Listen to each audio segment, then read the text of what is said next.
પુષ્કશાસનમ બોધમ સ્વરહ દુઃખમ ગમિષ્યતિ દ્રૌપદી ચ પરિત્રાતાયેન કૌરવ પશ્મલા.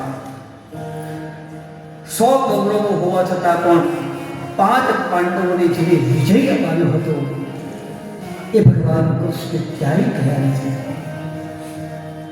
અને તું તો હે ભક્તિ એમના પ્રાણથી પણ અધિક પ્યારી છે, તો એ તારું દુઃખ અવશ્ય દૂર કરશે કરશે અને કરશે જ. આ બધી સાંત્વના આપી અને નારદજીએ વિદાય લીધી છે. અને આ બધી વાત નારદમુનિ કોને કરી રહ્યા છે? સનત કુમારો.